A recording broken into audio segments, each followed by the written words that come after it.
BYU and North Carolina played a really fun game for their final exhibition of the season here. BYU 78, North Carolina 76 was the final score, but the Stars were out and on full display. I thought basically the biggest names in this game, for the most part, lived up to the billing. This was very much AJ DeBonsa versus Caleb Wilson, kind of one-on-one for much of this game. DeBonsa was good. 18 points, 8 rebounds, 1 assist, 3 blocks, 3 steals. To those people that have been criticizing the DeBonson defensive experience, at minimum, this was a louder box score defensively from him than we are used to. But I think it's also safe to say Caleb Wilson outplayed him. Caleb Wilson gave you 22 points and 10 rebounds, 3 blocks and a steal of his own, 9 for 17 from the floor in 33 minutes. It was really these two going at each other, and I thought they both delivered really high-level stuff. In the end, BYU emerged victorious in a coin flip game that came down to one big defensive stop. Kebada walling up. Seth Trimble tried to go with the reverse. It ultimately did not work. No foul called, and BYU wins. But to my eye, Riley, these two teams were pretty close in caliber. Their stars played well, and there's a lot to like on both ends. How are you feeling as a Carolina fan at the end of this? Yeah, I thought UNC largely passed the eye test, and of course, you would like to win the game. I know Dion had some words for the Carolina faithful, imploring us to get back to the standard that we once were at.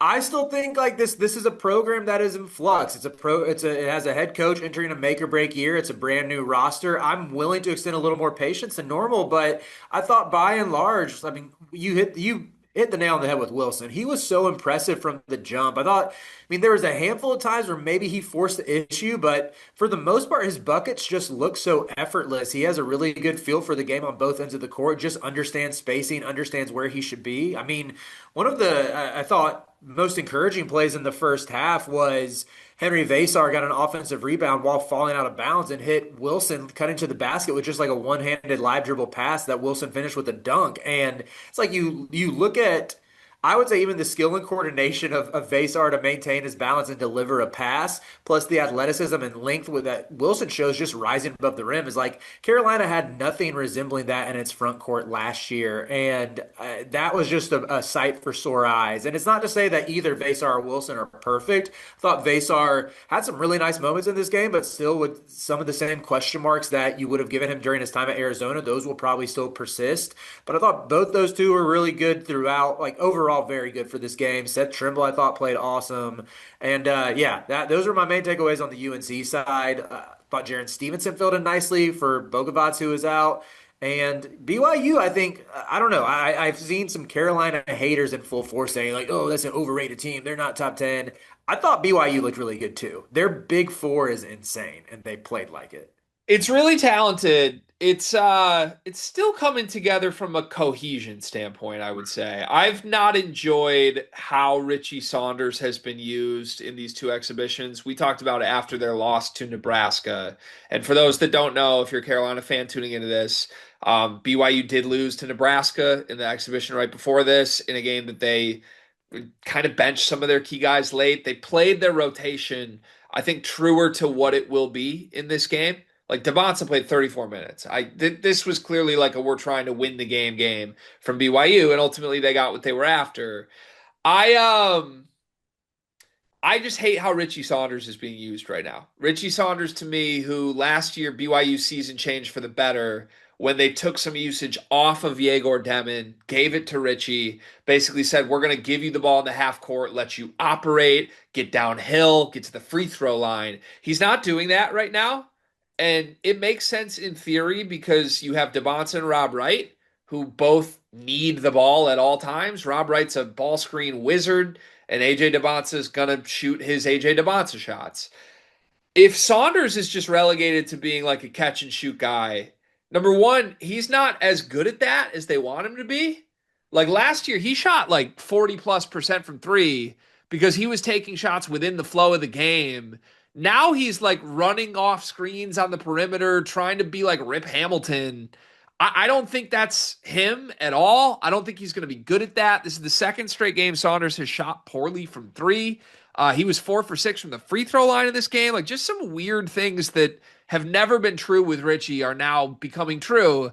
as they try to take him from this on-ball volume scoring engine and make him an off-ball 3-and-D guy.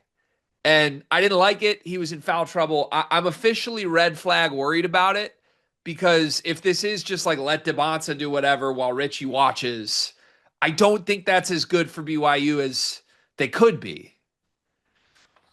I so I still think like there were times last year where I thought he was really good as a cutter off ball. Like I think he really knows he's not the type of dude who like I get what you're saying where when BYU season turned around and he was more of the offensive engine, you saw the full repertoire of his game, but there were still plenty of times watching BYU last season where just watching him move and relocate and find open windows in the defense where I thought he looked like one of the better on-ball players in the country, oh, excuse me, off-ball players in the country, especially as a cutter finding looks around the basket. I mean, there's a reason why he was so efficient last year, but I get what you're saying where it did seem like almost every attempt this game felt like it was coming off of maybe like a scripted off-ball action. And he hit a three early on, and I believe Seth Trimble was guarding him. And for as good as Trimble was offensively, and even as good as he is as an on-ball defender, his off the ball defense has sort of left something to be desired for a lot of his career. And I thought he got lost and really fell asleep guarding Richie, which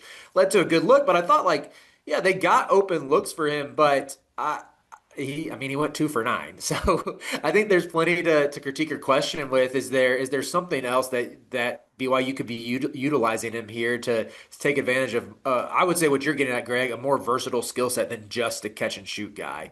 And And I don't know if that's still getting comfortable, like, or even the ball handlers, whether it's DeBonsa or Rob Wright, even finding him on some of those cuts that, like, honestly, he looked really, really good on last year, or if it's still just working out the kinks with three supremely talented offensive players or what. But yeah, I mean, I could see, some of the trepidation you might have. At the same time, I still think Richie showed in spurts last year that he was really good off the ball, and I think they can figure it he out. can play it. It's just it's like he has to be the guy that sacrifices it, right? Because you're not gonna have him like try and barrel through people when you have DeBonce and Rob Wright. And Right. to me right now, through 2 games of watching it, it feels like they're asking him to play like a Kobe Brea role. Yeah, I think that's a good way to put it. We got to find like a middle ground between that because it's taking away what Richie did best last year to ask him to do something he's not that good at, and he's a great shooter. I'm not saying he's not a great shooter, but he's not a great like, oh my god, I finally got the ball, I need to get it up in 5 seconds guy. Right. And those are the shots he's taking right now. He's not making them in these games. The only thing you could nitpick on both sides is no one shot well in this game. Uh-huh. BYU was 5 for 25 from three. North Carolina was 4 for 19 from three. And, I would have come into this for Carolina fans, whether you feel good or bad about this. I'm not going to try and sway you one way or the other. But one of my observations of watching this was I doubt BYU shoots 20% from three again this season. Yeah. Like they shot as bad as they possibly can and still won. Now, Carolina also shot terrible, but the difference to me is I look at the shots BYU took, they're good shooters missing them. I look at Carolina, Trimble went 0 for 3. He'll probably do that a lot. Hmm. Vasar went 0 for 3. I don't know. Caleb Wilson doesn't look like that's going to be part of his game. 17 shots, only 1 3-point attempt that he missed. Jaron Stevenson actually made 2 of his 3, and he's one of the question marks from a shooting perspective. So, like, this was kind of the moment of realization for me. Carolina might have a shooting problem this year. Is that a fair conclusion from this game? Without Luka Bogovac, it definitely is. I think that is. I would, after watching Bogovac in 2 exhibitions, I think he'll have more 3-point makes and 2-point makes on the season. I think his presence alone would drastically change just what that percentage looks like and just make everything easier on the rest of the team. I think Vasar's percentage will probably again be somewhere between 33 to 35%. His looks were really good. They just didn't fall. Kyan Evans was the one who was most alarming to me with him going 0 for 3. Derek Dixon, on the other hand, I think he made one. I thought when Dixon was in there in the first half running the offense, he had a couple turnovers, but largely looked the part. And one of my big takeaways was like this might be a 50-50 timeshare from the jump between him and Kyan Evans, with Dixon eventually taking the reins. And I thought Kyan had some really good moments just in terms of playmaking. Like he had a couple sick passes, especially early in the second half. Like hit one of Stevenson's makes was off a push ahead, pass ahead with Stevenson caught it on the wing and just fired and made it. And had some really nice finds to Vasar in the pick and roll that like that part of his game that's a question mark looked much improved. And you even noticed when we broke down that last exhibition, he had 9 assists. So the passing has looked better than expected for Evans, but I think it was down the stretch with Carolina down two, maybe. And Evans came off a ball screen, went left, and pulled up from three.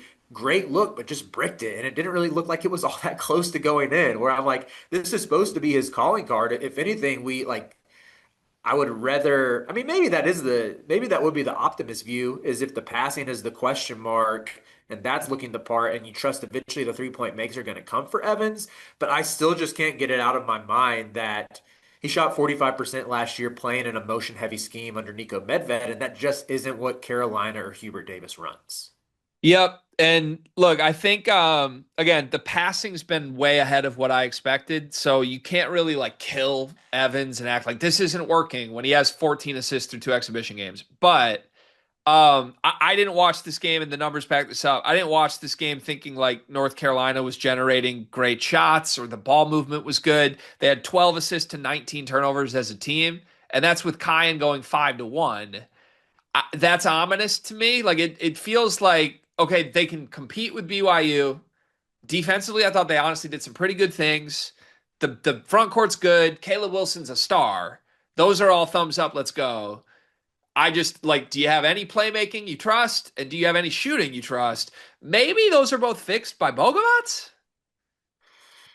The shooting for sure. I think Bogovats will I mean, he might be the secondary playmaker after Evans, or maybe even by the end of the year, it's like a three-headed monster between him, Dixon, and Evans for who you want running and initiating the offense. I will say I would like to see a little more big-to-big passing with Vasar and Caleb. I think that's something that there's a lot of potential for. Maybe they kept it vanilla in the exhibition. We've seen some clips of them at least getting to some high-low work, but yeah, the turnovers are a massive concern. I mean, and the two inter squad exhibitions they had a lot. I even look at like I don't know if you noticed this on the box score G, but Jaron Stevenson, Zayden High, and James Brown combined for 10 turnovers.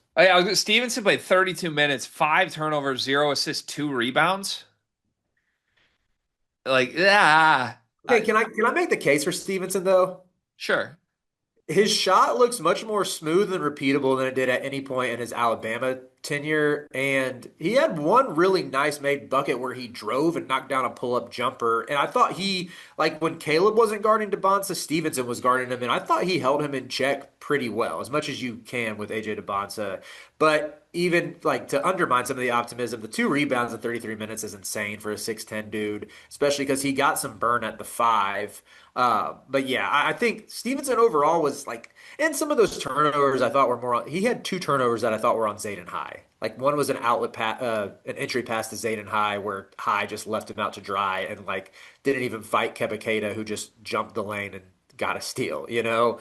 There Yeah. was one other one that I feel like was more on High that was like a botched exchange. But yeah, still you look at the 10 turnovers between those three and it's like, this is like your backup front court pieces. They need to get in there and at the very least not hurt you, and those turnovers killed.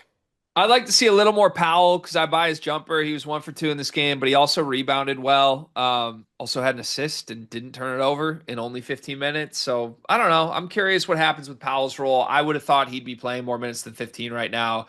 I also have an identity observation for you that you might hate or you might like. I think I know what this team wants to be. Do you know what I'm going to say? Give me a hint. I think they're trying to be Alabama from last year. That's not a hint. That's the answer. Character. Except with less shooting, obviously, but like just the guys on the floor. Oates came into the year being like, we're going to play Stevenson with two other bigs. We're going to have just a catch and shoot point guard and like this kind of dynamic combo. And in the end, the spacing sucked and Mark Sears took a pretty big step back. Except like Mark Sears is Kai and Evans. So you're saying instead of getting a two seed in an Elite Eight appearance, that might result in another year on the bubble? Like if Nate Oates was not insistent his team shot threes Uh-huh. and instead allowed a bunch of mid-range shots to happen while Kai and Evans is Mark Sears. How good is that team? Because that's what I think that they've built here. It could be good. I don't know. Like they It's too have many talented stipulations. players. It's What's too many. that? That's too many qualifiers. Yeah, you're right. I'm sorry. Alabama Maybe it minus doesn't Kyan work. Evans. If Alabama takes mid-rangers and they had Kyan Evans instead of Mark Sears, to me that's probably like a 4 or 5 seed. It's the same personnel is the point I'm trying to make. But I hear you. We'll see less Jaron Stevenson when Luca's cleared. For sure. So maybe that fixes some things and gives some more balance. But What's Luca's role to you? that's a good question. Either the best or second best guard. I think he and Seth are probably a little more evenly matched than I would have anticipated for who takes what shot and who's the offense run through. But I would say I'm expecting him to be someone who like a catch and shoot threat who will attack a closeout, but when he attacks a closeout, he's probably going to shoot a step back instead of driving to the rim. So I don't know if that's considered attacking a closeout or not, but I think he could get the ball in a reversal and create for himself. But I'm not really anticipating him putting a ton of pressure on the rim. I would see, again, I said like the ideal role, or I think the best version of him is something like what Ryan Conwell was for Xavier last year, like elite movement shooter who can also give you some shot creation. I hear that. I like that. Okay. Yeah. So maybe 15, 16 points a game. That'd be nice if you could chip that in. I think it's possible. All right. Yeah, I'm not trying to like nitpick. This is just what I kind of do as we start to get observations of these teams. All in all, like I watched probably 7 exhibition games in full this weekend, and I think this was pretty high on my like watchability scale. For I sure. definitely came away from this feeling like Carolina and BYU are both going to be like factors in their league. They just need to make shots sometimes. Yeah, I'm with you on that. The only note I would add about BYU is Kebada did not make our top 100 player countdown, and Should that would have. he's freaking nasty, dude. He's so good. I think he's even ascended a level. I don't know what he does that's better other than just being more physical and more explosive and more like he was awesome protecting the rim. He grabbed every loose ball. I think that's an area of concern for Carolina is closing out possessions, but he was just a monster on the glass. And it just seems like he's a little more willing to attack his man than he was last year. I mean, you saw 16 points, 16 and 10, only one block, but I thought he altered probably 10 shots. He's the perfect center for this team because defensively, he's not afraid to get postered and contest shots. He's tough as shit. He's physical. He can cover up for the defensive mistakes that DeBonsa makes. He offensively doesn't need the ball. Offensively, he's perfectly happy to just rim run and wait his turn. And he's like honestly the only player in the country I think that would like work with this roster build, other than like you could do Flory Badunga in the same thing. But that's the thing. We don't talk about Keba like we talk about Badunga. We should. He's that level player. And this was a great performance from him 16 points, 10 rebounds. It's definitely a big four, like you said, not a big three, big four. I will say on BYU, as good as everything else was with Wright and DeBonta, I liked what I saw. Keba was amazing. Richie's going to be fine. I'm starting to think they're not nearly as deep as I once thought. Moo Davis gave you good minutes. Kadeem Mboup's a dude. I love him. Seven and I love four in you. only 14 minutes. He's a guy. But Staten looks unplayable. Diamande got only 2 minutes in this game and did nothing. Marouse finally got in there. Nothing. Alexa Kostic in 10 minutes. Nothing. Had one steal. So you got 20 minutes combined from Kostic, Marouse, and Diamande. They combined for 3 fouls and a steal. Oof. That is not the depth that was promised from BYU. Now, it probably doesn't matter because your starters want to play 40 minutes anyway. But Well, even Moo Davis, I thought he was really quiet until Rob Wright had that insane assist with 2 minutes left where he hit the three in the corner. That was clutch, an incredible pass by Wright. Wright really woke up in the final 10 minutes. I thought he was awesome down the stretch. And to me, that was like the realized version, or I guess I should say a foretaste of the realized version of this BYU team. But I'm with you on all accounts with the depth there. Yeah, but like you said, they might not need to do much more than like playing the starters and then giving Boskovic some backup minutes at the five. I thought he held his own defensively, made a three-pointer. And then Boop, yeah, I thought Boop was awesome against Nebraska. Boop was awesome again in this one. Just does like versatile piece who can play either front court spot. And I think he knocked down a three as well. Yeah, he knocked down a big one in the corner. So, he's going to I be mean, great. Yeah. If you have your starting five plus Boskovic, Boop, and Staten, you just need one of those guards to be halfway playable. And I guess as a BYU, if you're a BYU fan, you probably hope that Staten can eventually take Boskovic's minutes because, yeah, he's looked really bad in both exhibitions. And he's someone who, we had heard whispers was like, oh, he could be a first round pick when all is said and done. But I looks thought like, he looked like Malachi Moreno does at Kentucky, who came in and had like really good minutes against Purdue right away, and Staten just doesn't. So we'll see. It can change. I would guess. I think Kevin Young wants to play small rotations anyway, based on how last year finished. He kind of like trimmed a lot of guys down, cut out Cannon Catchings at one point. I would guess by March they're playing seven guys, and it's a lot on your stars, but it can work. You have enough ball handling too. That could be the fix to my Richie Saunders problem. When Rob Wright's out of the game, just use Richie differently. yeah, yeah. Like No, that could work. Could work. Um, Last stuff I want to ask you on the end game here. Were you happy with the attempted final possession? I was based on how they were shooting it.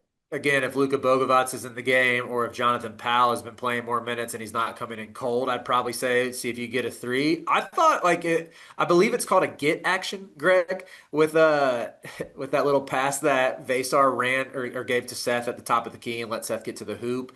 I thought Seth could have gone up stronger. I also understand Cato was having an awesome game, so I don't put too much on him for trying to reverse it. Henry also could have taken a dribble, turned around, and shot a three, and I would have been okay with that and gone for the win because I think Basar is a good enough shooter. But yeah, I thought they scripted something pretty well. Ball in Seth Trimble's hands in crunch time. Is that a sign of things to come the rest of the year? Probably. Whether that's right or wrong remains to be seen. But if Hubert Davis is going to do one thing, he's going to give his senior guards freedom to take whatever shot they want. So not In the surprised. best case scenario at the end of the year, do you hope that's Caleb Wilson? Caleb or Luca, yes. I feel Luca the if same. we need a three, Caleb if we need a two. I feel the same. Overall, good job, Carolina. Good job, BYU. This was a high level game. I think both these teams are going to be pretty good.